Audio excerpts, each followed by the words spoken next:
Well, actually, I wouldn't describe it as a famine. It's starvation. It's controlled starvation. But how in this world could we ever see justice when those who are in charge are the ones perpetrating? Political, military struggles that have been imposed upon our people. And Gaza is no different. This idea that you had created a world where there was a rules-based order, where this sort of thing could, quote unquote, never happen again. That idea is now dead in the pan.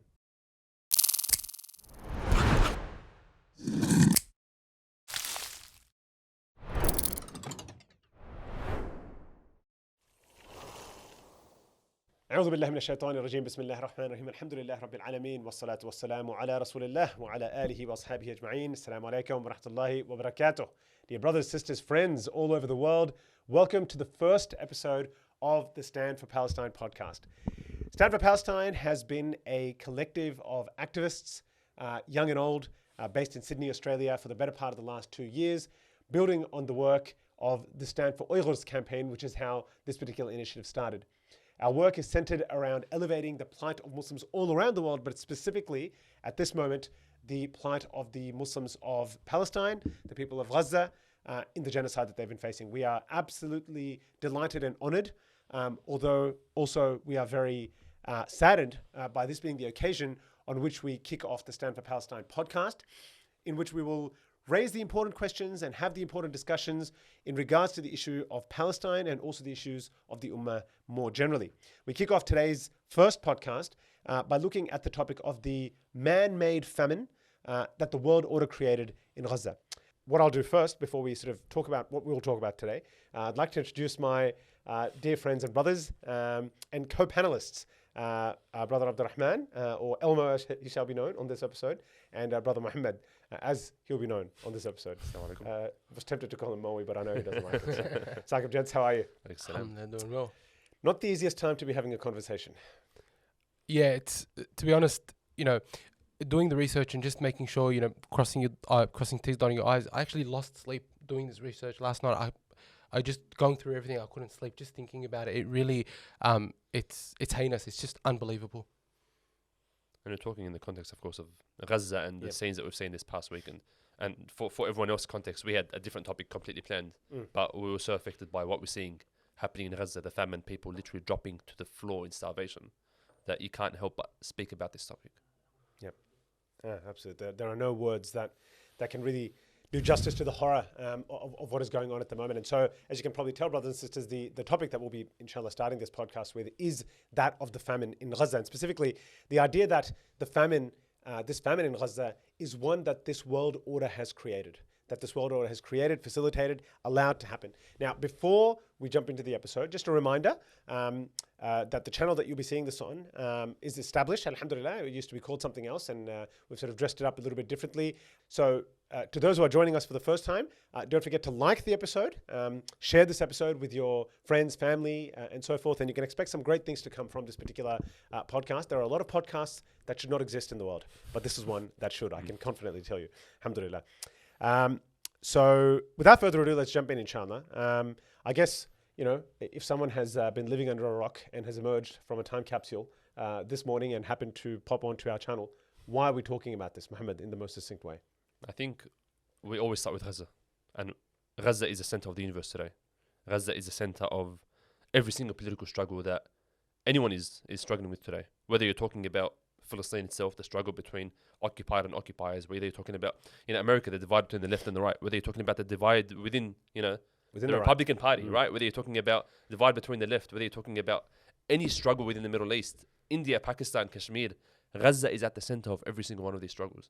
So when we see things changing in Gaza, when we see things that move our hearts, this is a reminder to us, and especially for the Muslim Ummah, that Gaza is at the heart of all of our activism. Gaza is at the heart of all of our struggles, all of our lands that are colonized and occupied.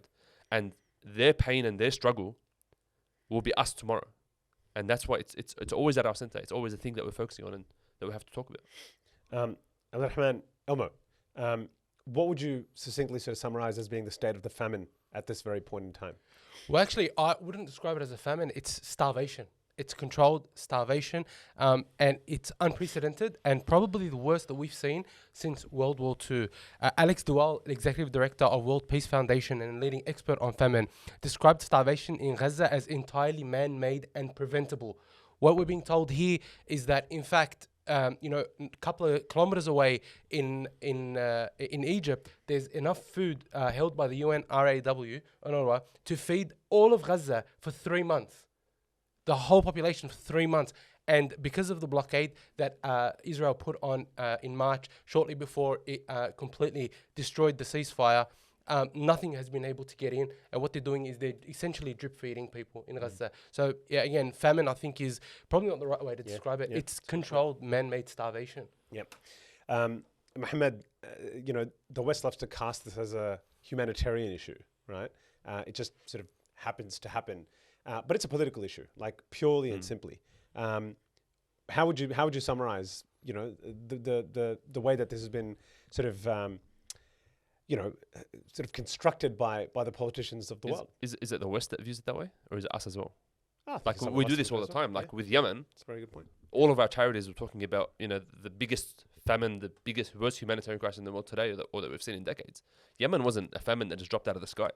Sudan, we talk about as a humanitarian. It's not just a humanitarian crisis that dropped out of the sky. These are like political, military struggles that have been imposed upon our people. And Gaza is no different. So it's not just the West. That's probably right. Push back. It's us as well, right? And like they say in Gaza, لا يموت الناس جوعا بل يقتلوا في.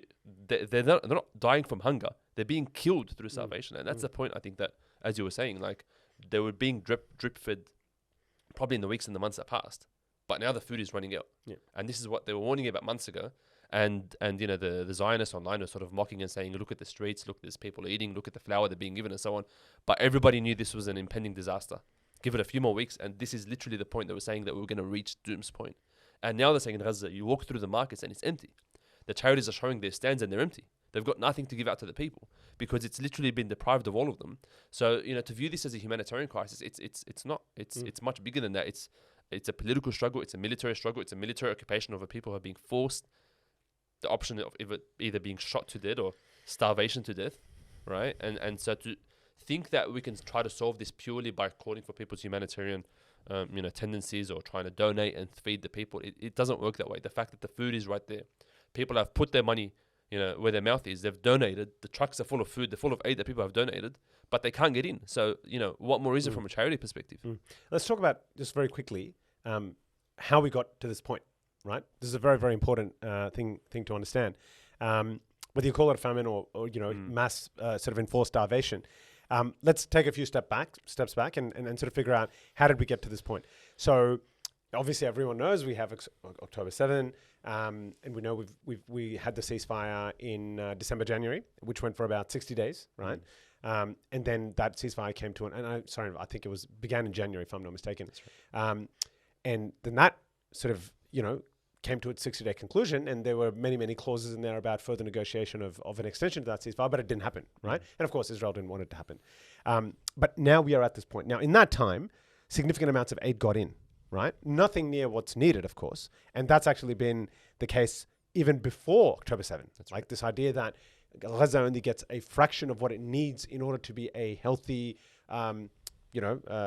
society or environment in which to live. Even then, it was besieged in every sense of the word. How far back do you think it goes? Of course, it goes back 1.5 decades, right? Further. Right. Since 1965, they've been planning the starvation of the people of Gaza. Yes. There were Zionists living in Gaza back then in their settlements, and they would occupy. I had access to only 25% of the Gaza Strip that they had occupied, but within that they had over 40% of the arable land. They denied access to water. They controlled the water and the resources and the land, and they made sure that they denied resources even back then, before 2005. Yeah. And then since the blockade, of course, things have gone on. So this goes way back. Yeah, no doubt. So we are at this point now. Obviously, as I was saying, aid got through in that time in the quote unquote ceasefire, but it was nowhere near enough. And so people knew, and the people of Gaza knew, that there will come a point where things will get really, really bad because it's a siege, right? It's a siege. And, they led to a certain amount of trucks through every once in a while. You hear every couple of weeks, there's been a new set of trucks that have come in. But tell us, Mohammed, in there about this idea of, how aid blockades work, how, the role of the siege in effectively sort of tightening the noose around the people who are actually going to, suffer, and not just suffer, they're going to be decimated. That's right. It's multi-angled. Like the way these Zionists work, they tackle every single angle where things can possibly get through. So they control all the aid coming in through Rafah, right? They make sure that nothing from all the charities and all the trucks that are sort of parked outside and waiting for months, they don't let anything in, or anything that does get in is just sort of drippered. Even when it does get in, they go through the occupied territories, the Karam Abu Salim crossing, and then over there you've got Zionist civilians who are protesting to try to block off these trucks because they're not happy that their government is trying to feed the people of Gaza. And then anything that does get in is then controlled by militias, not just Zionist militias, but by sellout, treacherous Palestinian militias as well. I'll come back to that in a moment. Yeah. The land, they've bombed to smithereens, so you can't farm the land, you can't cultivate the land. If you want to get out to fish, you'll get shot. So you can't even access food from there. Water has been cut off, so they can't access water. Whatever you're catching from the rain is all that you've got. And even then, you know, there's restrictions on that. And if you're seen carrying things, you're at the risk of getting shot. There's the whole GHF issue, Humanitarian Foundation, who is handing out this aid and literally shooting people to death as they're collecting this. So you've got the risk of dying if you go and collect food. So you're starving yourself out of the risk of, you know, fearing death. And then, like I was saying, you've got these militias, right, who are Palestinians. Yasser Abu Shabab, the most infamous of them, who's a guy who's known historically as just a drug dealer, a thug, was in prison for a long time, right, under the sort of rule, the government of Gaza, right, and then soon after October 23, somehow miraculously got out, and who knows what happened to one of the prisons, and he's been roaming since then, and he's got ties. People always talk about ties to ISIS, but more specifically, he's got ties to the Palestinian Authority. And that's where the problem is, right? The ties to ISIS are all very broad. They're not, there's no real ties there, and people focus on that because they think bad Muslim equals ISIS, and that's the only form of bad Muslim. Whereas the sellouts like the PA are just as bad. They're the ones, and so people like Abu Shabab and his militias, who thugs, you know, background of sort of criminal activities, drug trade, smuggling in drugs through Cairo, through Egypt and Sinai and so on, are now controlling this aid, literally at gunpoint, taking them from the UN, from the Red Crescent, or the Red Crescent, and then smuggling some of it, keeping it for themselves, and literally extorting people to, you know, charge insane prices. Like prices are 40 times what they inflated 40 times compared to pre-war. People can't afford, even if the food is there, people can't afford to take it, right? And then in the cases where they are giving it to people, it's literally just bits and pieces. And so through all of these methods, and even more than this, they're ensuring that people don't have any access to food, to water, to medical care, and all these sorts of things. So unbelievable. I guess, I mean, when you sort of think, how is it possible? How is all of this? How can this happen? You know, it leaves you. I mean, in some ways, you're sort of shell-shocked just asking that question, but then the answers are so obvious. Like, if you look at the current world order, and I guess that's what we wanted to explore in this episode. So let's take an even further step back, right, in terms of what's happened here, and how ultimately what's happened in Gaza and this starvation and this impending mass death is in some way, shape, or form really the culmination of a world order and Middle Eastern political reality that has been shaped for decades and decades and decades to get it to this point, to the point where this can happen and no one can lift a finger. Where do you even begin with that? Where would you begin? I mean, it's hard not to feel that everything that's happened over the last 50, 60, 70 years in the Muslim world to get it to the point where now regimes are quote unquote normalizing, right? Was all set up for this sort of moment, right? I'm not suggesting that this is all a conspiracy, it's led to this point, it's that, but that something like this can happen and that nothing happened to stop it, right? So for example, when we understand the gravity of the Camp David Accords, right? The significance of the Camp David Accords, that one of the largest Muslim countries, one of the proudest and most important Muslim lands, Egypt, Misr, can sit right next door with 90 million people, with 2 or 3 million people in its army, right? And it cannot lift a finger. That's right. That for me is like, subhanAllah, like this is what it means to say that the world order created this. Like that army and that country exists almost entirely to safeguard what is happening.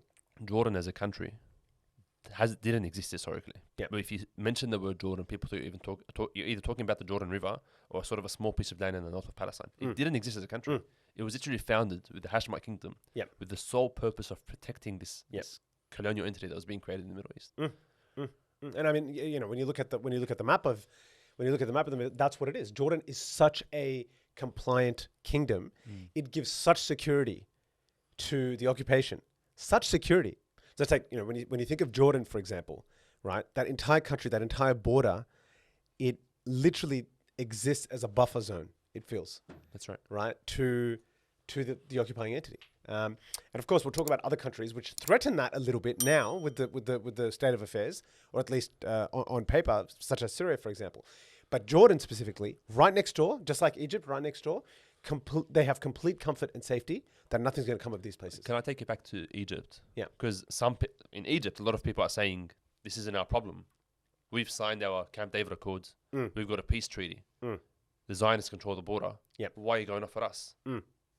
Yeah. Is it their problem? Like that? Oh, I mean, guess where do you even start with that? It's obvious, but I think that's a concept that exists. So this for me is the in a morbid way, the beauty of it, right? Yeah. That the world order has shaped the thinking of the Muslims. Unfortunately, some Muslims, that maybe definitely not all, but some Muslims in this instance, in such a deep way that a Muslim could say that. Yeah. That a Muslim could say something as heinous as, this is not my problem. But when you are architected by a world order which sees identity and nationhood and what I am as a person dictated by lines on a map, right?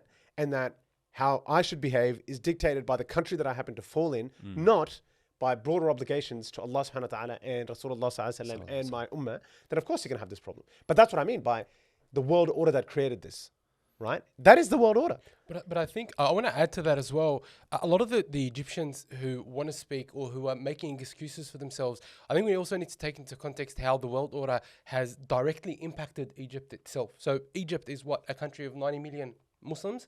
How many of them eat meat on a regular basis? Not many. How many of them can actually afford to live even what we would consider, lower class life? Right, so a lot of, you talk about world order, and we look at how Egypt has continuously, still takes funding from Israel, from the US, $3-4 billion. What's that for as well, right? That's to keep the elite in power, to keep them rich, and to keep 90 or so million Egyptians poor, such that they're more concerned about feeding their kids and worried about becoming like Gaza than saving Gaza. Yep. And any one of them that speaks out is thrown straight in prison. That's right. How many Egyptians we look at? Even Mohammed Morsi, who was democratically elected, rahmahullah, had 12 months in power. And then him and his family have been absolutely decimated. So, I mean, when we talk about world order and how it's shaped this, there's so much layers to how, for example, a country like Egypt remains subjugated and unable to move and not capable of rising up. I think this is where, if you look at people's mentalities with regards to Gaza, right, and I'm talking a broad snapshot, of course, there's a variation of everything, but when you look at Gaza post-October 7, I think for a large portion of the Ummah, young men in the Arab countries especially, before that it was just sort of ignorance. You're not thinking about this issue. It's not at the forefront of your mind. You're not keeping up with the details. You don't really care about it. October 7 happened and the genocide after that started, and there was a shock, there was emotion, people moved some sort of actions. But as time has gone by, there's more and more helplessness. And people just feel like, oh, this is out of my hands. What can I do? It's futile. Because, I don't have power to move. And I think that's where the challenge is changing that mentality. Because, like, I always take it back to the seerah. Like, I think of our Prophet ﷺ being in Mecca. And he's walking past his Sahaba being slaughtered in the streets. And all he can say to them is like, Sabran ala Yasir, fa inna maw'idukum al-Jannah, have patience. Your promise is Jannah. He can't help them in that moment. Like there's a hadith where even the Prophet ﷺ himself was praying in front of the Kaaba. We know the famous story. He had the carcass of a camel or something thrown on his back in sujood. And Abdullah ibn Mas'ud, radiallahu anhu, one of the great Sahaba, narrates it. He says, I watched the whole thing, but I couldn't do anything. Because he physically didn't have any power. He didn't have connections. He didn't have tribe. So he couldn't actually do anything until Fatima, radiallahu anha, they respected at that time at least, a woman coming in and doing something. She came and screamed at them and pulled off this carcass, and the Prophet got up. But he physically, Abdullah ibn Mas'ud says, I saw it all, but I couldn't do anything. But what we noticed with the Prophet and Sahaba over those times is that they recognized they didn't have power, but they worked to try to change that as much as they could so that come a decade later, they could help the Muslims that were oppressed. And that's exactly what they did. Like, we're in such a rut that we see that I'm helpless now, therefore I'll always be helpless, rather than thinking, how do I get out of this situation? And I think that's what we need to target. Yeah. So, I mean, coming back to the point we were discussing in terms of the geography that surrounds the place. And of course, it's not just the immediately surrounding countries, right? It's not just Egypt, it's not just Jordan. We've had Morocco normalize, we've had the UAE normalize. There's been a big push for Saudi Arabia to normalize, and not just normalize, then have, trade deals and have, cross-border tourism and open up, locations for Israelis to sort of come in and spend time and make merry. All of this is going on. Right, this has been amping up for the last 5 to 10 years, arguably, and obviously that's a combination of a lot of hard work beforehand. So it's like throughout the Middle East, throughout the surrounding countries, it's like there's a trajectory. And that's what I'm talking about when I talk about the world order has been set up to allow something like this. Because the very places where struggle you would expect it to come from, those are the places where where the normalization efforts have been greatest, right? That's right. And that is what is so crippling about this reality. That is what is so difficult as a Muslim to look at this and be like, my God, I cannot believe what is going on. Like the very people that are meant to be defending this should be the ones standing up, are the very people, or are the very lands, I should say, not the very people, because we'll talk about that in a second. It just boggles the mind. It's incredible. Like it's you almost call it, in the negative sense, obviously, a miracle. And that's what they probably think. Yeah. That's what they probably think. It is that, we came, we said this was our land. We took over a period of 40, 50 years, bit by bit we came. Eventually we got statehood. And now, after fighting us in 3 or 4 Pyrrhic wars, right, these Arabs have given up, not just given up, they've normalized with us. They're happy to say that, they have treaties with us and all that sort of stuff. That for me is just a masterstroke, And that's where you see the contrast. Like you talk about the Ummah can't get a bottle of water into Gaza, but look what they've done for the Zionists. Like from Yemen, they blocked off the Red Sea, and they it's literally like a blockade over the south port of the occupied territories, right? And that would have had a massive impact on their economy, if not for the fact that they were bailed out by the Arab countries. Yep. A land bridge from the UAE through Saudi, through Jordan, to then deliver all of these goods from the east that the Zionists otherwise wouldn't have that access to because of this sea blockade. Yep. So they did what they could to protect them. Yep. Tomatoes, cucumbers, whatever fruits and veggies that you want were all coming in through this land bridge, through the Muslim lands. Anyone that protested, chucked straight in prison. Anyone who thought of protesting, tried to organize something, chucked straight in prison. And the only time that it stopped was because they said there was some bacteria in the waters and things like that. They sort of cut off some of these imports. But otherwise, they were literally keeping them propped up, as opposed to, you see what they do for Gaza. It's complete opposite. But even when when this whole thing between Iran and Israel happened, Jordan was shooting down Iranian missiles and stuff over their air in their airspace to avoid them getting into Tel Aviv, Israel, and stuff like that. So that these I remember, I'm not sure who said it. I don't remember. It might have been your father, rahimahullah. But these nations and these leaders are the first line of defense for the Zionist entity. They're literally the first line of defense, every single one of them. As you say, there are some things that we'll probably discuss that are sort of starting to shake that narrative, but ultimately the people in control in these countries, not the people, not the population, are the first line of defense, and we see that every single day. And as you say, what's crippling as a Muslim is that it's crippling in one way because you lose hope, but then it's in that innate nature where you go back and your reliance only then returns to Allah subhanahu wa ta'ala alone. It's like He's the only one, Allah subhanahu wa ta'ala, that will get us out of this mess. Because if you look at like this famine right now, there's 3 of us here. How many of us, honestly, are not burning inside, like dying, like an absolute rage? Like, hey, what do I do? Like, there are we're Muslims here, but there are even non-Muslims on Instagram, celebrities, so many different people who are in the same boat. It's like, well, what do we do? How can we've protested for years? Like, it's been 2 years we've been protesting. People posting on Instagram, doing podcasts, having talks, but we can't get it. What do we do? There's a rage, and then as a Muslim, you fall back and you say, I'll leave it to Allah. What else can we do? There's other dimensions we should consider when we talk about the world order has created this. So there's that, obviously, the immediate surrounding, which we've spoken about, alhamdulillah, at length.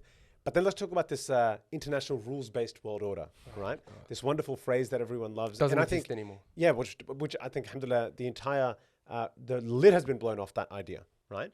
And a lot of, in fairness, Western commentators and political analysts and legal theorists and so forth have noted that this is a turning point for the world, right? This idea that you had created a world where there was a rules-based order after the Second World War, where this sort of thing could, quote unquote, never happen again or never again, right? That idea is now dead in the pan, right? Let's talk about that a little bit. So what does that sort of consist of? For me, it consists of the United Nations, right? It's legal bodies, the ICJ, the International Court of Justice, the International Criminal Court, the UN Security Council as the sort of the elite of the elite, if you will, with the veto powers. This sort of charade that has existed, and every time there's a conflict anywhere in the world, the UN will issue a statement, and there'll be a General Assembly meeting, and the UN Security Council will convene, and Russia and America will go tit for tat, and obviously veto anything that seriously could happen. Where do we feel this plays in to this particular sort of situation that Gaza is facing right now, Mohammed? I feel Gaza just exposed how impotent this whole system is. Like, even those within the UN recognize how weak they are right now, and there are those of them that are speaking out because they see what's happening in front of them. Various levels of the UN. The ICC has prosecuted Netanyahu and Tried to, yeah, Right here. right. They listed him as a war criminal. Yeah. Right. Yeah. And so they recognize what's happening in front of them. They've stated certain things that should indicate that things should slow down, and they're doing this because they recognize just how weak they look. That they're desperately trying to save whatever face that they have before the entire world rethinks how they view this whole world-based order, like a rules-based order. And I think even for the credit where it might be due in terms of the action that was brought at the ICC by South Africa, for example, everyone knows at the end of the day it's got there's no power there to do It shows how anything. impotent they are. Right. Exactly as I was saying. Omar, what would you sort of say to that? Like this idea that these actions can happen, but ultimately, if America America has sort of outright threatened to, I don't think it was to bomb the ICJ or ICJ, but it was like we'll sanction, like seriously sanction, and defund. Like that's I mean, and this was the world order that America was at the forefront of helping set up. America, as one of as the remaining sort of great power after the Second World War, had a lot to do with setting up these institutions so that this thing could, quote unquote, never happen again. And now it's pulling its own sponsorship. But of course, Yani, it's important to note that it's never gone all the way, right? It's never gone all the way in terms of being bought into this, because it knows that it will be the first one indicted for all the war crimes that it has committed around the world since then. I think it's interesting that, right now Israel's actions are bringing the undoing of the UN, when it was the UN that brought about Israel to begin with. I think it's such there's an irony there. There's like a poetic, not poetic justice, but it's very sort of unbelievable just to see how, the actions of Israel are undoing the UN. But my perspective is as Muhammad said, that what's happening in Gaza now is showing that it's always been an absolute facade. And Lindsey Graham, a US congressman, said it best. He said, these systems were not set up to police us. Yeah. These systems were set up so that we can police others. The US has a Hague Invasion Act, where if they try to prosecute America or American interests, that's right. they literally haven't planned to invade. The Hague. So but my perspective is also very optimistic about this, to be honest. I'll tell you why, right? The very same international order that they've used for decades to keep everybody in check now no longer applies, right? And so we may not see, this may take maybe a decade to come to fruition or to rear its ugly head, but there is going to be a time where Israel isn't as strong. The US loses its empirical power. And these international rules that now are being done away with, not existing, will come back to bite these very people in the ass. Because excuse the language, but if you look at, for a long time, as we say, everyone was policed into being or complying through the UN, through different sanctions and things like that. But once these things no longer exist, right, the lack of these rules will come back to affect, the very same Israel that has been protected by them for so long. And so for me, it sounds horrible, but it is a sign of optimism that we may eventually break free of these shackles, right, that are holding down so many nations from actually acting, right? And we see very recently there were 25 foreign ministers in Canada, France, Australia. Last night they've come together, right, to give a strong statement against Israel, right? Well, calling to the end of the war.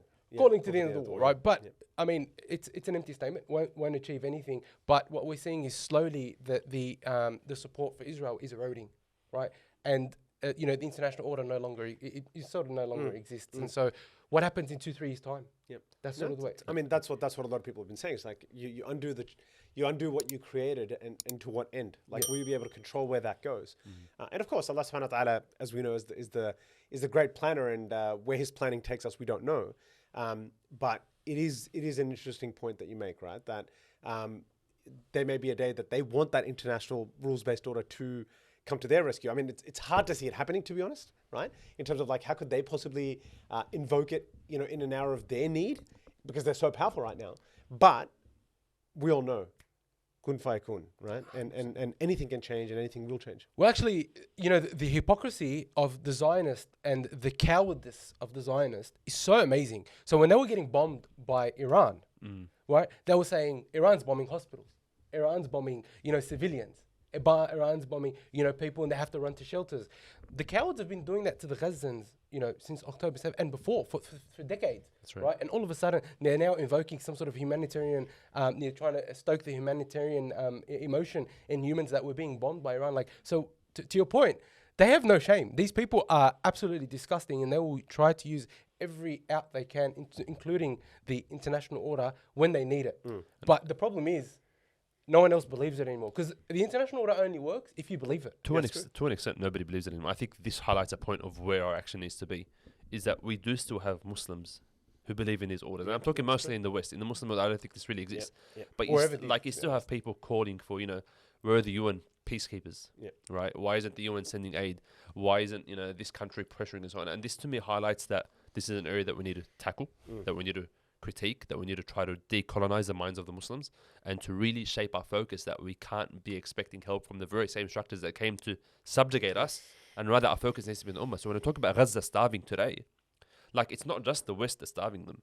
No, it's not just the Zionists, it's the Muslims as well. Yes. Like, we talked about Egypt, we talked about Jordan as examples.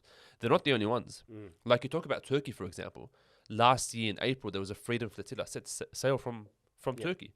They had like a few boats and sort of tons and tons worth of aid ready to sail and try to break the blockade. This was before, Greta Thunberg and co.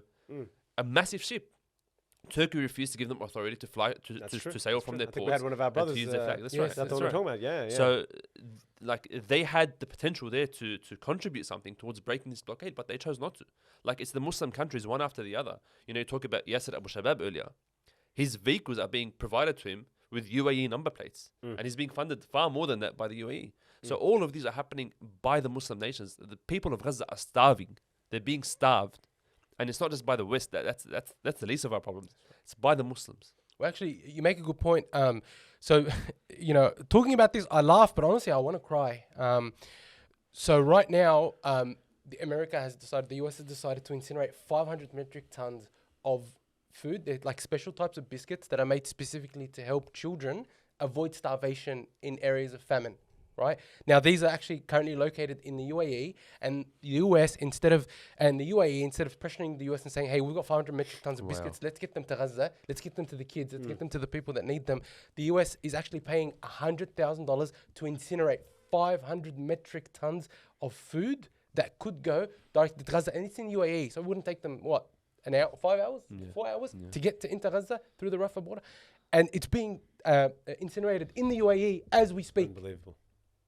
Incredible. And I quite quickly want to mention, I'm sure all our listeners know about this, but 2-3 months ago, Trump did a tour of the Middle East, and there was close to $2 trillion pledged. 3 trillion. Or 3 trillion in the shadow of a genocide.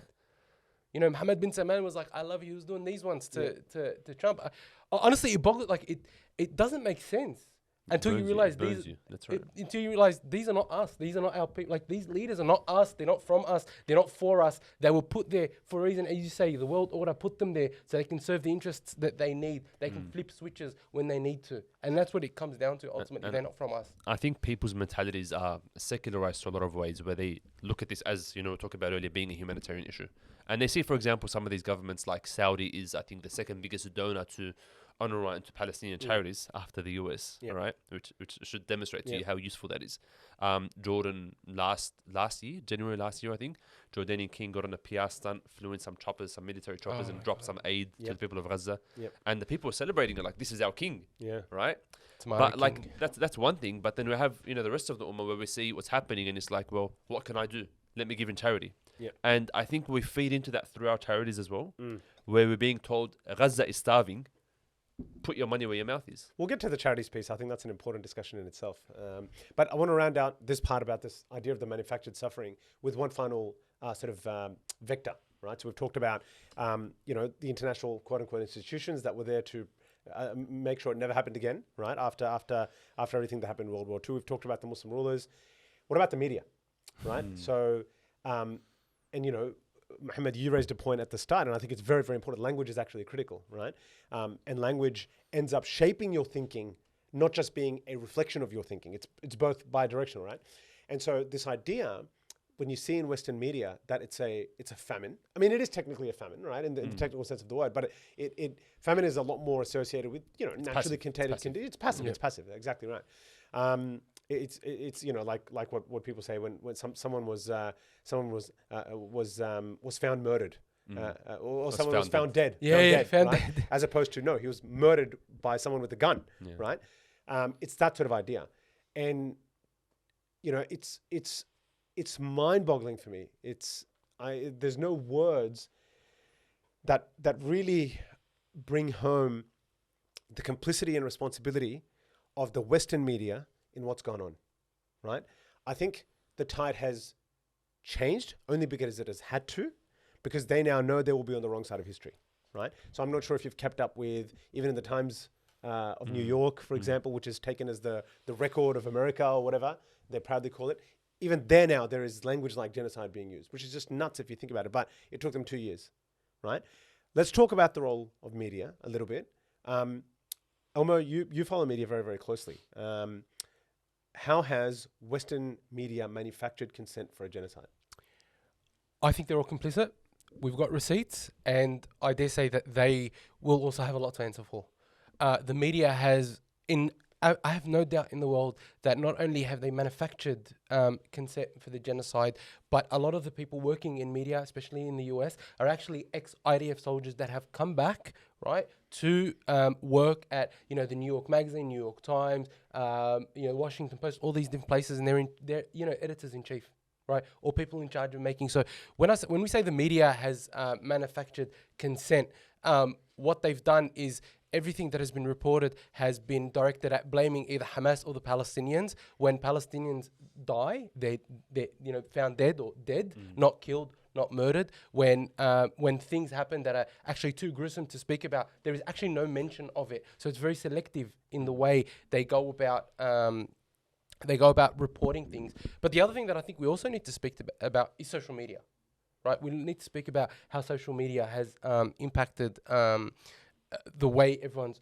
viewing genocide, because we know legacy media is dying, and people get their news far more from things like Facebook, Instagram, TikTok than they do anywhere else. And so Meta, in particular, for example, has hundreds of ex-IDF soldiers working for them. A lot of them used to work for Unit 8200 or 82, whatever it's called, 8200.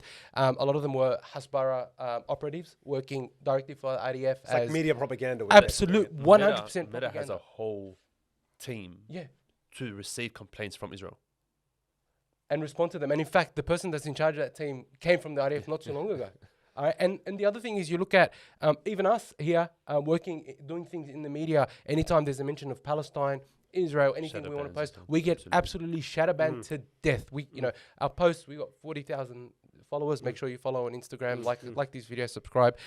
We get absolutely blasted. We got 40,000 followers, and we get 500 views on something. Yeah, some stuff. Yeah, and that's which should really be so much bigger, because we know the potential of it, and we know how interested people are in that sort of stuff. And it's by design. Eye on Palestine has 5-6 million followers, has been suspended multiple times. You look at, for example, Facebook has the same problem, but then even things like X or Twitter, whatever you want to call it, and Elon Musk has done the same thing. He went down, visited Israel. You come back, and now IDF post, Israelis, pro-Israeli propaganda gets pushed to the top. And I don't follow these people. I don't even interact with them. But on 3 of my X accounts, they're always right at the top. Yeah. And that is, again, uncanny. It's by design. The algorithm is being tailored to elevate certain voices and suppress other voices. Yeah. And I want to mention TikTok quickly. The whole reason, right, that it's being banned and is up for sale is because it was the prime, I guess, surface where the next generation have learnt to support Palestine. And in fact, Congress has never, ever had bipartisan support on a bill arrive so quickly. It was within hours. It's never been done before, which is absolutely mind-blowing to think that 500, 600, I don't know, Congress people, whatever. Bro, there was 500 people that voted for this. It's remarkable. That's how universally scared they are of it. And it shows you the impact as well. Yeah. And again, it's that uselessness is that, these are the only platforms that we have to get our message out there. These are the only platforms we can use, which is it's just the uselessness and the way, again, the world order has shaped everything to be where we are today. It's just uncanny. Really. Mohammed, any thoughts from you on this idea of the media and its role? I think we've discussed in a bit of detail, but they're exposed, and the details are there, and you can't get rid of this stuff. On the internet, everything is archived. Everything is there. People have screenshots. People have receipts, and there will come a day where all of this will come back. And all of this will be exposed. Yeah, inshallah. I mean, it'll be interesting to see where all of this goes, right? I guess at a broader level is like, how can we ever expect, and of course, as Muslims, we believe on the Day of Judgment, there will be accountability for this stuff. That's a given. But how in this world could we ever see justice when those who are in charge are the ones perpetrating, all of this stuff? Isn't that the same thing we said about Syria, though? Yeah, I guess we did. I mean, up until sort of late last year, no one expected anything. Yeah, sure. I mean, it's just so different when it's the people who run the world, right? As opposed to just one country of 20, 25 million people. But, we hope there's some way. Generational change. Allahu Alam. So, want to go down a couple of other routes as well. Let's talk about charity for a second, because obviously this has a little bit to do with our wiring as an ummah, our wiring as a people. But before I come to Muslim charities, I want to talk about this other charity that's propped up, the GHF, right? A lot of you have probably heard about this, by the way. Elmo, tell us a little bit about the GHF. What does it stand for? And what have these guys done? And where did they appear out of sort of 3 months ago, post the ceasefire, as being given the accountability and the responsibility to deliver aid to Gaza? So the GHF is the Gaza Humanitarian Fund. Fancy sort of peace-loving name. They are, to put it kindly, they are contractors, mercenaries, right, from Blackwater, ex-CIA, ex-US military. Blackwater, by the way, may not be well known to some of our younger audiences. To our generation, Blackwater is just contracted killers paid to go around and do the US government's bidding that it doesn't want under its own name. Places and it like started Pakistan, in Iraq. Afghanistan, Iraq was the first Iraq. place, wasn't it? Absolute murderers. Like, these are the mujrimun, and may Allah subhanahu wa ta'ala deal with them as He sees fit. But essentially, the Gaza Humanitarian Fund was put together as a response to the outcry after the blockade that happened earlier in March this year, so that the aid could be distributed. And the idea was that they wanted to usurp Hamas and the people's dependency on Hamas, right, when it comes to aid distribution and food. And they wanted, apparently, to connect directly with the civilians of Gaza. Can I just interject? Go for it. That Hamas is used as a bogeyman here, and Yes. that Hamas doesn't actually control any aid distribution on the ground. At all. And it's the people of Gaza, That's right. government officials, humanitarian agencies, who are just labelled as Hamas for the sake of targeting them. Absolutely. And you mentioned Yasser Abu Shabab as well. And so reports came out when the GHF opened its ration stations. And I'm going to call them ration stations, not distribution points, because they're not there to distribute food. They literally distribute rations, right? And the rations that they're giving apparently are supposed to last a person, a family of four for a week or so, right? But if you look at what they're actually giving, it will barely last a person a couple of days. The rations are ridiculously minute in number, and in fact, a lot of the flour and rice that they've been getting has either mold. Some of it is not usable, and so I'm going to call them ration stations. But what they've done is Yasser Abu Shabab, when they were saying that Hamas was firing around these ration stations, it was actually these thugs that had nothing to do with Hamas. Hamas came nowhere near these areas, and the problem is that because these are such there's so much misinformation and no journalism actually allowed to happen. You can't, this information is being withheld a lot, right? But I just want to go back and talk a little bit about Gaza Humanitarian Fund, right? So, in fact, the Gaza Humanitarian Fund was being spoken about as early as December 2023. Right. It wasn't something They that just pop up out of nowhere. Absolutely not. So they've been, the Zionists in their ghoulish nature have been trying to figure out ways to not only starve but concentrate the people of Gaza in a small area since late 2023. And so they actually started talking, so some IDF personnel, some Israeli businessmen, some Knesset members actually came in and started talking about ways that they can control the food even further in Gaza back in late 2023. And so they started talking to someone who's ex-CIA, right, runs a consulting company called Safe Reach Solutions, or a security company actually, and they started talking to him early 2024 about running what we now know as the Gaza Humanitarian Foundation, GHF. Where does the Boston Consulting Group come into this? So the Boston Consulting Group, it's a very interesting one, right? So the GHF actually hired the Boston Consulting Group in 2024 to help the creation and operation of GHF, contributing to logistics, business strategy, and operational framework. Sounds fairly innocuous on The usual Right. Business consulting talk. stuff. Business yeah. talk. consulting yeah. stuff. Where it got really disturbing for a lot of people, and where the uproar was about Boston Consulting Group, was that there was actually work done outside of this basic stuff, where they were actually doing running models and modeling the post-war reconstruction of Right. Gaza, which also included the ethnic cleansing and what it would cost, right, to displace Palestinians from within Gaza. So the Boston Consulting Group was actually part of this. Right, and so they come up to, it's so heinous. Like, honestly, I'm getting goosebumps thinking about it. But they actually modeled what it would cost to get each person out of Gaza, and they were saying it would cost $9,000 US. That's what the Boston Consulting Group modeling shows. Right now, as a consulting group, right, that actually works with big aid, right, that works with very large aid organizations. This was troubling for all of us, but it was also troubling for large aid, The aid sector. Yeah. the aid sector. And so Save the Children, World Food Programme, and others suspended BCG because they said it was, the involvement was utterly unacceptable. It's crazy. BCG tried to lie its way out of this situation by saying that the two partners that were working on the post-Gaza modelling was out of scope work, and that they were told not to do this. But I call BS, because they had a whole team, a US team in Tel Aviv, right, working for 7 months with JHF. That's incredible. Right, and their chief risk officer, was stripped of his label and stuff like that. But it's complete BS. BCG is absolutely complicit, and if this ever goes through, it will be on the heads of the BCG. Well, it's been a huge furor, right?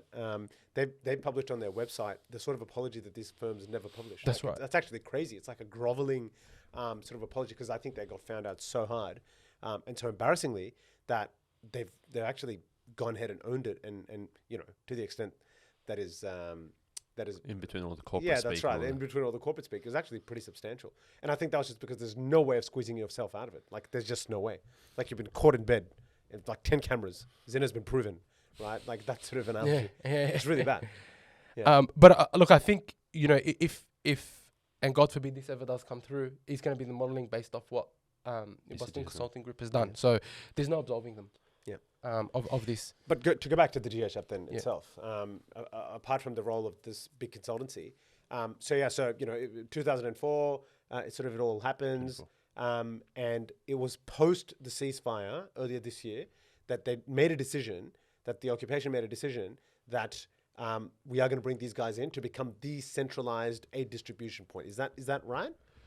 Yes. That's right. Essentially, they said that they wanted to control the distribution so that it could be checked, and that it is under their control. Right, it's under the GHF control. Now, I want to go back and just talk a little bit about the inception of it as it was going. So it was supposed to be run by Jake Wood, who was a U.S. military veteran and a philanthropist who runs the Rubicon Foundation and does a lot of fundraising and things like that. And as he was being questioned about the GHF, even before, because he ended up resigning. Right, he resigned, but before he resigned, he actually said that one of his goals was to make sure that the interests of the GHF and the interests of the IDF in the Israeli parliament are completely separate. Right, and so he was questioned about where the distribution points were going to be, or the ration stations, and he said one of his aims is he wants to have one up in the north. Right, as we now know it, they refused to have anything up in the north. Right, so Jake Wood actually resigned before GHF launched. Right. So he resigned on the 25th of May. Its first distribution center opened on the 26th of May, right? The person they put in charge, this is, it's now being led by an evangelical Zionist Christian leader, right? An advisor to Donald Trump. His name is Johnny Moore. He runs a boutique advisory firm called the Kairos Company. And in a biography on the Kairos Company, can you guys guess how he's described? Just a phrase how you think he's described. A noted evangelical friend of the state of Israel. This is the person running aid distribution to the Palestinians. But there's no conflict of interest. Excuse me. What conflict of interest? That does no conflict of interest. And what is the most disturbing part about all of this is, well, there's a lot, but I have to speak about 2 points. I want to speak about 2 points and I'll stop rambling. But essentially is that, firstly, when we say GHF is is its interests are aligned with that of the IDF in Israel. So they are stationed very close to Israeli military checkpoints, right, where they have tanks, they have armored vehicles, they have people ready, and IDF soldiers lined up with guns and stuff like that. And so, as we know, the civilians that want to go get the food, they have to travel on average up to about 4 hours to actually go to these checkpoints to get the food, because there are 4 ration stations. 3 of them are in the south of Gaza, 1 is in central Gaza, right? So anyone that's coming from the north will have to travel 6-7 hours, right, just to get there, to get the food, and then carry a 20-kilogram box back, right? But the more insidious part of it is that they're actually trying to force people to move from the north completely in order to be able to get food, right? And so what's been happening is people are actually starting to move their tents from where they're currently located, whether it's in the north or in central Gaza, closer to where these distribution points are. And so, the Netzarim corridor that's splitting sort of the 2 parts of Gaza at the moment, it's, people that are actually leaving from the north to go down to get food aren't going back, or are not being allowed to go back. Yep. Right, so it's like slow burn ethnic cleansing. Absolutely slow burn ethnic cleansing. Mix that with fatigue, lack of food, starvation, all these things that are coming together, and you can see that the aims of the JHF are to implement what they've wanted, what Israel's wanted all along. The other really concerning part about the way it's designed is that these distribution centers and the way the distribution comes actually follows the route of the distribution for the IDF, right? And so as civilians come, they have to, as we said, they have to actually walk past the whole military establishment, right? And the way that it's being set up, the checkpoints are being set up, they're like abattoirs. They're like metal rows, right, with long fences, and you see images, and we can probably share one in the video, where people literally lined up like cattle that are lined up to go get their feed, right? And even more disturbing part about it is that they're being shot on with live ammunition and grenades and pepper sprayed in their thousands. So up until today, there's been around 1,000 murders at or near a JFH ration center, and over 5,000 injured, right? Very quickly, so Mohammed Sami Khalil Dahliz, 16-year-old, recounts, this is from the Palestinian Center for Human Rights. At approximately 8:30, some of my relatives, neighbors and I left the area where we are seeking refuge near a particular park in the Moasi area in Khan Yunis, and they headed towards a distribution center northwest of Rafah. At sort of 10 o'clock, they were waiting for the center to open. They saw 3 military tanks stationed about 500 meters away. One of the tanks moved, so one of the people thought it was a signal that the distribution center was open. So everybody stood up and started heading towards the distribution center. At that point, the tanks opened heavy fire on the people that thought that were starting to walk towards the ration station to get food.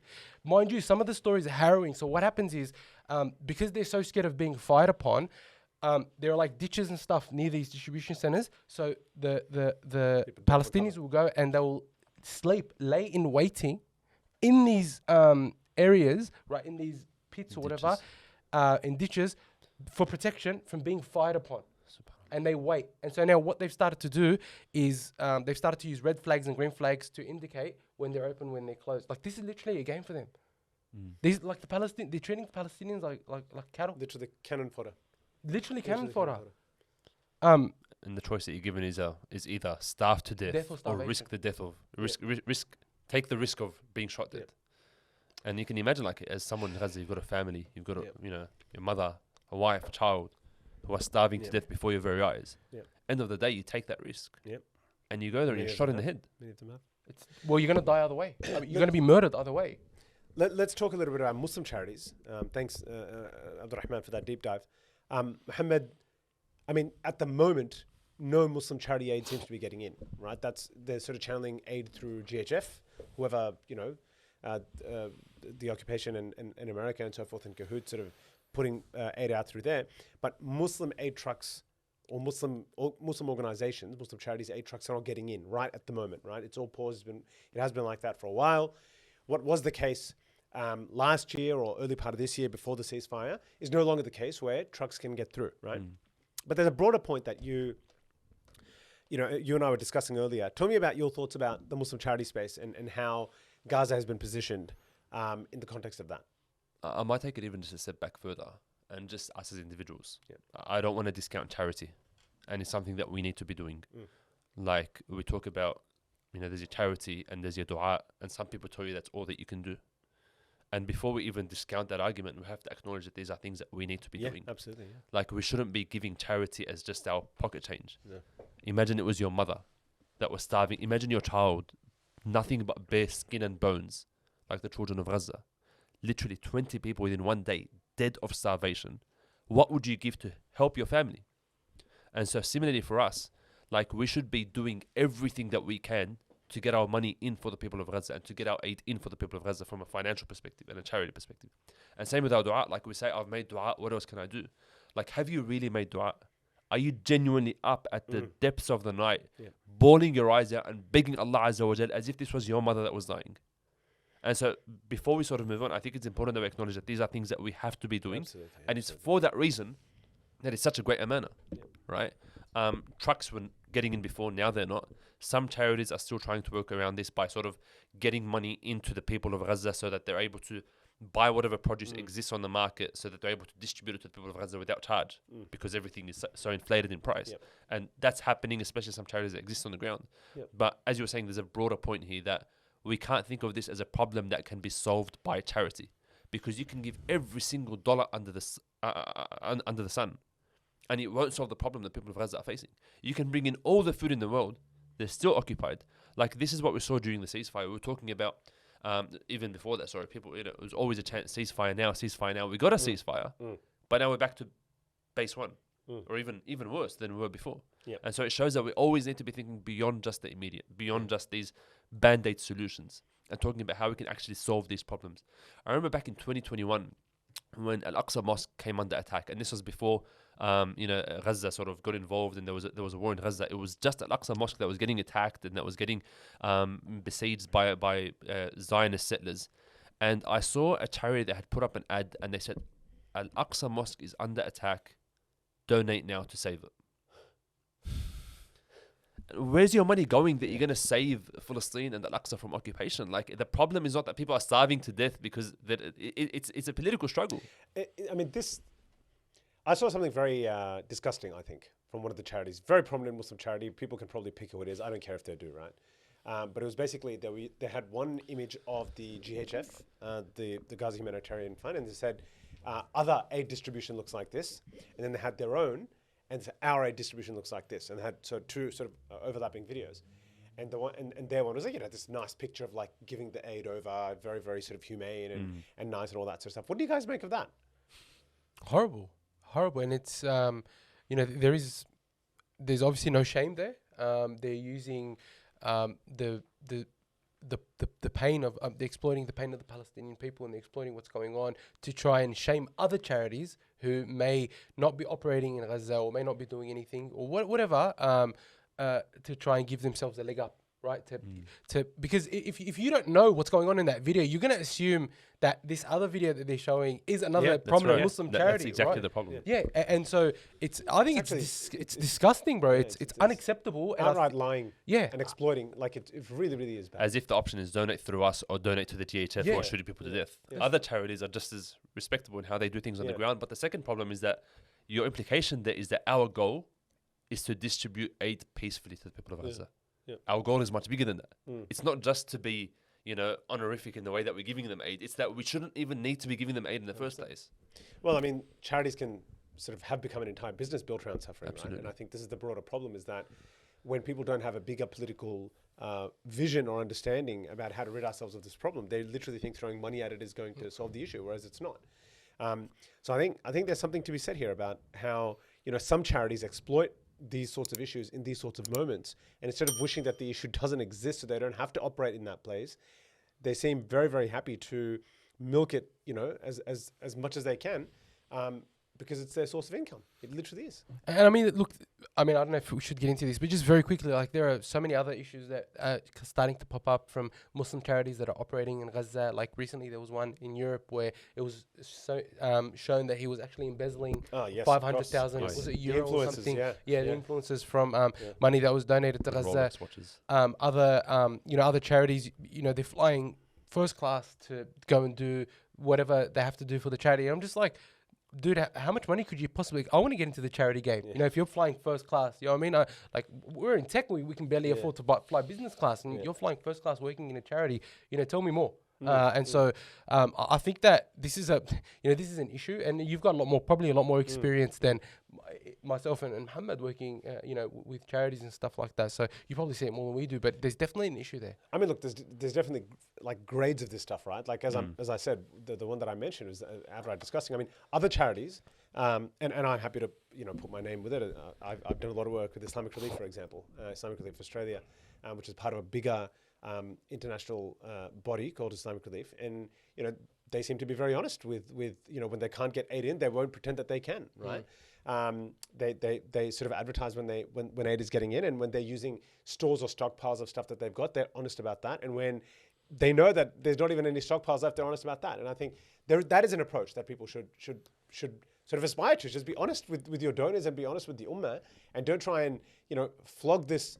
I was calling it dead horse is so despicable, but that's what it is, right? It literally is. It's a dead horse. It's the carcass of your ummah and its children, and you're using that to raise funds and say we are like this and others are like this, when it could not be further from the truth. It's a complete lie. It's It is a complete lie, lie. I want to ask you. So what you're saying, some charities will say we can't get aid into Gaza. Do they stop fundraising for Gaza at that point? Or they stop running campaigns, for example. Right. Okay. So you can go to their website and still donate to Gaza, for instance, and that will go into the Gaza fund, right? Which is that when they're next able to get stuff in, it'll sit there and the money sort of is there ready, or they'll buy stuff in Egypt and be part of the convoys that the trucks, the convoys of trucks, which can't get in immediately, but they'll get in at some point. And of course, even now we hope at some point things will change, right? That's okay, but they won't go do aggressive fundraising campaigns with running heaps of Facebook ads and Instagram ads and saying donate, donate, donate. That's what they won't do, right? Which I think is good. I think that's how it should be. Bare minimum. Bare minimum, yes. So, gents, I'm conscious of time, and we'll probably sort of come to the final sort of conversation, which is the guilt of the Ummah and the guilt that we feel as individuals, and what do we do? What do we do in a situation like this? One question that often gets asked, and going back to our discussion about the surrounding Muslim countries, Muhammad, I might start with you. How could the Muslims there let this happen? How do you answer that? I wish there was an easy answer. I think the answer is that it's not something that's happened overnight, and that our ummah has been so colonized at such a deep level, as you were talking about earlier, that these things are allowed to happen now. The people of Egypt are oppressed in so many ways. The people of Jordan are oppressed in so many ways. People of Syria have been oppressed in so many ways. The people of all of our lands are oppressed in so many ways that the people of Saudi Arabia are mentally oppressed. Yeah. They don't even realize. You're colonized, right? And you're secularized, and you've got these, scholars who sit on their chairs and that tell you that this is not your problem, don't speak about it, and so on. There are many ways that we've been colonized. And I think that's where the root of the problem is, that for so long, and this is why Gaza is going through what it's going through today, because the Ummah forgot Palestine, the Ummah forgot Al-Aqsa, the Ummah forgot what it means to be one Ummah. And as a result of that, this stuff can happen. And we continue to sit there just weak, incapacitated, impotent, unable to do anything. But going back to my point earlier, this is something that we need to have our eyes on and that we need to work to change. One example that just always sticks into my mind as an analogy, and I've forgotten her name right now, one of the doctors from Gaza, she's an obstetrician, gynecologist, women's health, does surgeries, and when the war first broke out, she was actually in Egypt with her family, back October 7, October 8. And she made the decision then to go back to Gaza because her people needed her.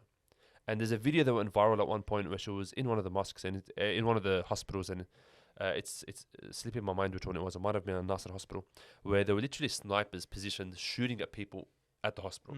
And across the courtyard, a young man had been shot in the leg and was there wounded.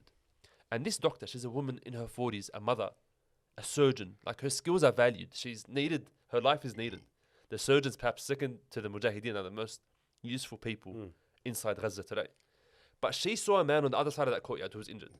She took off her robe, she took off her gown, ducked down, literally in sight of the snipers, and chose to run across that courtyard with one other young man behind her, got this man who had been shot, carried him on their backs and brought him into the hospital to save him.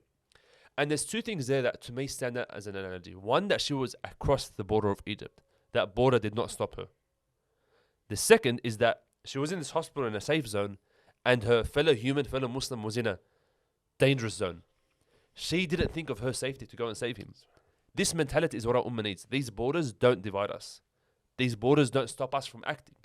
And that their life is at risk, it doesn't mean that I shouldn't be putting myself at risk to save them.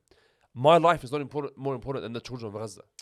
Getting that message out to tens of millions and getting them to live lives based on that is a tough gig, isn't it? There's no overnight solution. Yeah. And people always ask this question, what do I do? And the answer is that there's nothing I can tell you to do that's going to change the situation tomorrow.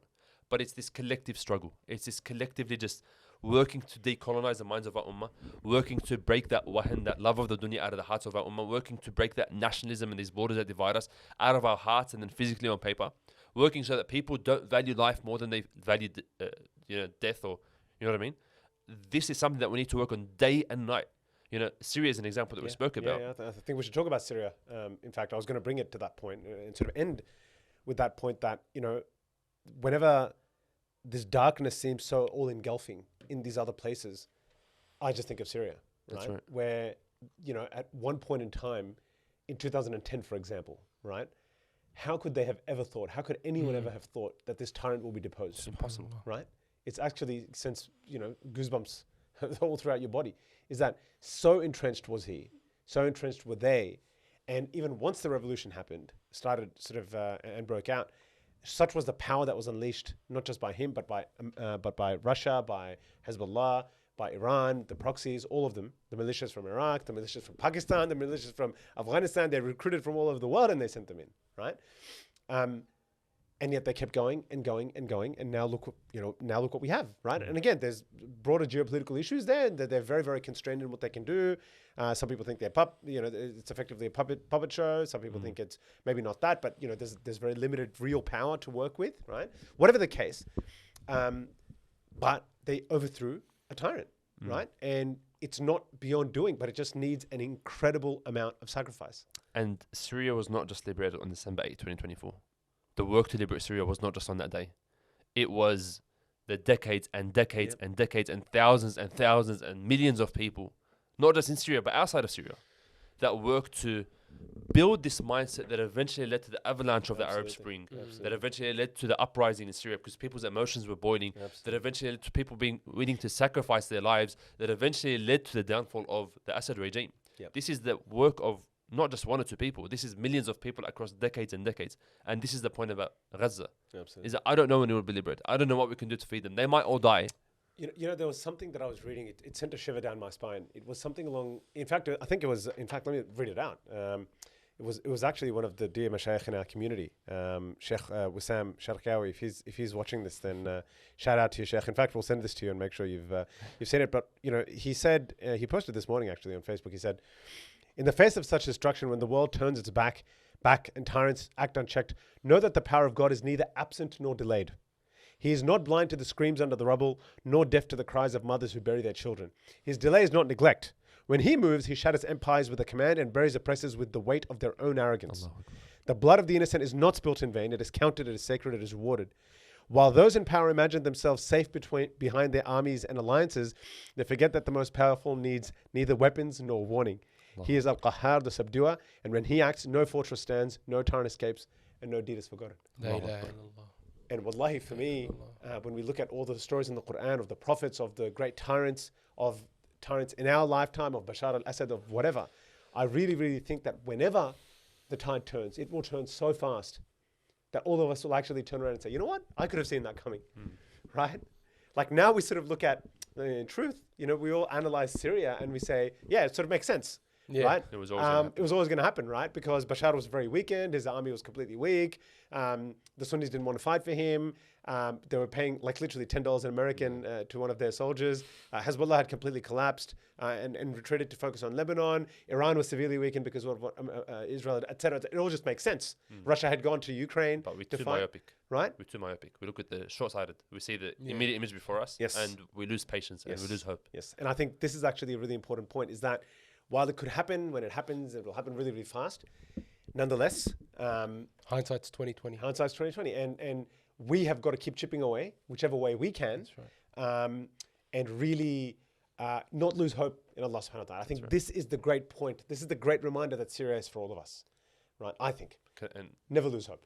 just on that point, yeah, the Prophet ﷺ, his darkest moment of his seerah, the year of grief, he lost his wife Khadija, he lost his protector, his uncle Abu Talib. He went to Ta'if, another famous story. He's stoned, he's thrown out, he's rejected, and his heart was shattered. And Allah Azza wa Jal granted him the night journey, Al-Isra, from Mecca to Al-Aqsa.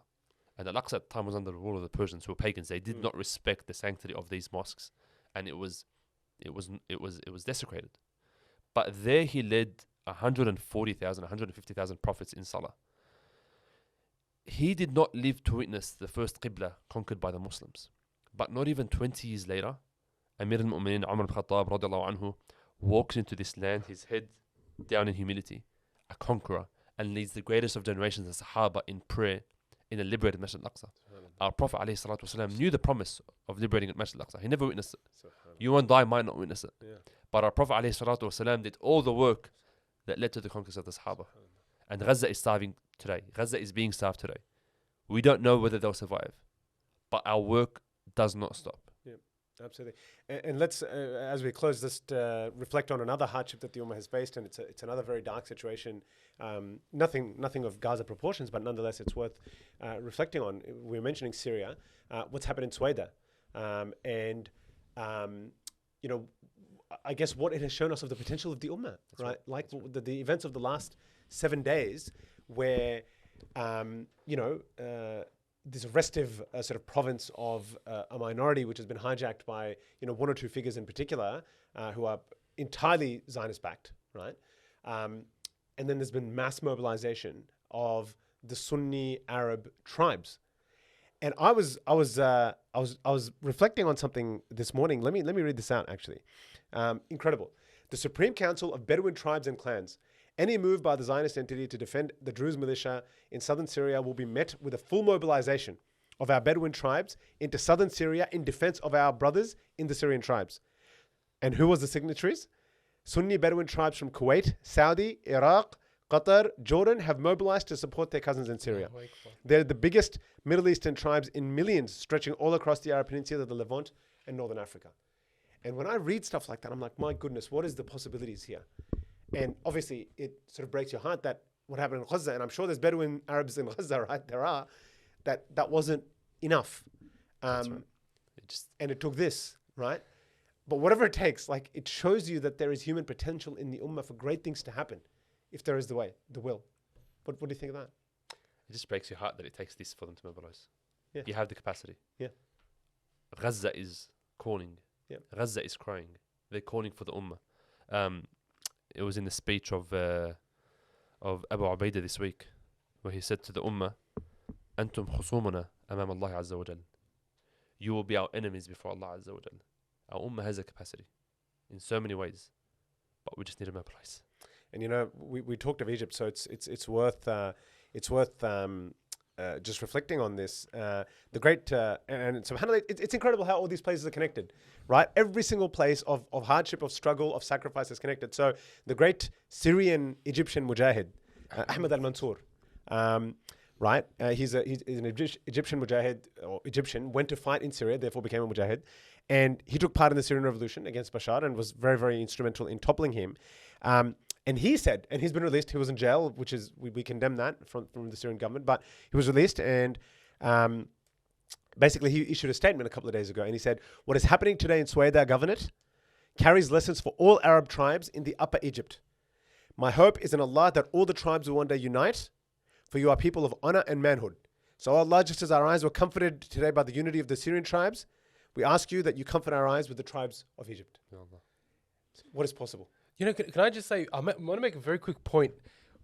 I think revolution is not a sprint. That's right. It's a marathon. It's a muscle that you need to build, right? So I know, like, for example, I swear I'll finish with this, but I always think about what happened in the Arab Spring, and I think that none of what happened in the Arab Spring has gone to waste, especially not on the generations that exist, like people our age, in their sort of mid to late 30s, or Muhammad in your late 20s. But The Ummah doesn't forget those things. The Ummah doesn't forget what it was able to achieve. And then you look at what happened in Bangladesh. No doubt some of that would have been informed by what happened in the Arab Spring. Absolutely. Syria came back around 15 years almost, and it's come back and it's happened. So I think, now with the Arab tribes coming together, I think this is all building towards something. And as we say, sometimes things happen and we look back and say, yeah, that makes sense. Yeah. And wallahi, I think Allah subhanahu wa ta'ala is preparing the Ummah. Well, you don't even have to be a genius. You don't even have to be a stupid optimist. You don't. It's obvious. That there are some great I'm just the stupid optimist. Yeah. That's all I am. Yeah. And I think we talked before about the international order not existing anymore, and therefore they're not going to be able to rely on it. Wallahi, I think bro, it's going to come full circle. And Allah subhanahu wa ta'ala is preparing the Ummah. Every one of us that feels this pain. And I have to say, if you do have guilt, if you do have pain, it's a good thing. Maybe not carry it haughtily or with too much pride, but be proud of the fact that you have ihsas, that there is emotion in your heart, that you care about the suffering, that you care about the Ummah. This is not something to belittle. This is something strong. Use that guilt, use that motivation to see how you can continue to learn and to educate and to make sure that we're decolonizing the minds of our youth, our kids, because this next generation is going to need us to stand up and take the charge and be leaders for them like we've had before us. I'll end on this note just to bring it. We talked about Egypt, Syria, Gaza. As you brothers know, I was in Syria recently and had the chance to see some of the things and meet some of the people. Before I went, I was reflecting on Syria, just more broadly, and I remember during the peak of the Syrian revolution when our community, mashallah, to its immense credit, was very, very active. Was active. At least, for a certain time until it became very politically incorrect to do so. It was active and events were being held and masajid were full and when talks and stuff happened. And there was this event held, I can't remember which mosque, I can't remember which event, which organization, but it just stuck in my mind, the name, right? And the name of it was, Syria is the sign of a great coming change. That was the name of the event. And I can't remember which was it. I was like, man, that's very well titled, right? Syria is the sign of a great coming change. And then I was in Syria recently, and almost everyone I spoke to, of the mujahideen, of the people who had fought to liberate Syria, people who are now involved in the defense ministry or whatever else, they all reiterated the point that for those of them who came from overseas to fight in Syria and fight for the revolution, that they did not just come for Damascus, right? They would make a point of it, that the reason why we came and gave up our life was not just to fight for Masjid Umawi. We came here to fight for Masjid al-Aqsa. Right? There is this sense in Syria that, exactly as this event suggested, Syria is the sign of a great coming change. The change has not just happened, it's only getting started. And I genuinely believe that. Right? We all know historically, it is said by the scholars throughout the ages that for Palestine to be liberated, it starts with Bilad al-Sham. It is the door in. And when we see what's happening in Sueda, and when we see what's happening with these tribes, and we see what's happening with what they're able to do, right? How much of a sucker punch it is to the Zionist entity for them to do what they've done. You only wonder. So I think the most optimistic note that we could end on is to say, Allah has shown us in our lifetimes not to get too despondent. That no matter how dark it is, no matter what happened in Homs, Hama, Idlib, the massacres, the deaths, the rape, the pillage that was meted out on the people of Syria, they held steadfast and Allah gave them a victory. And inshallah it will be the victory on the basis of which many other victories will come. And we ask Allah to be able to witness that and to have some part to play in that. Ameen. That's my closing thought. Ameen. Brothers, what about you? I think you've summed that up well. I think that right now it feels like the world's about to end and our chests are closing in, but Allah subhanahu wa ta'ala has a way of I don't know how to translate it in English, but fulfilling the hearts of and easing the pain of the Muslims. And inna ma'al usri yusra. The crack of dawn is after the darkest part of the night. Absolutely. The saying goes. So we ask Allah subhanahu wa ta'ala to allow us to witness it. So that's thank you so much, guys, for this first Stand4Palestine podcast. Jazakumullah khair, brothers and sisters, wherever you are joining us. We hope you found it of some use and value. We ask Allah subhanahu wa ta'ala to lift the calamity that we witness with our eyes. We ask Allah subhanahu wa ta'ala to give our ummah in Gaza ease after what they have experienced and to allow us to be used in His way to make a difference to the liberation, to the emancipation of our people in Gaza, in Palestine, and all across the Muslim world. Thank you for tuning in, and we look forward to joining you again next time. Assalamu alaikum wa rahmatullahi wa barakatuh. Be sure to subscribe.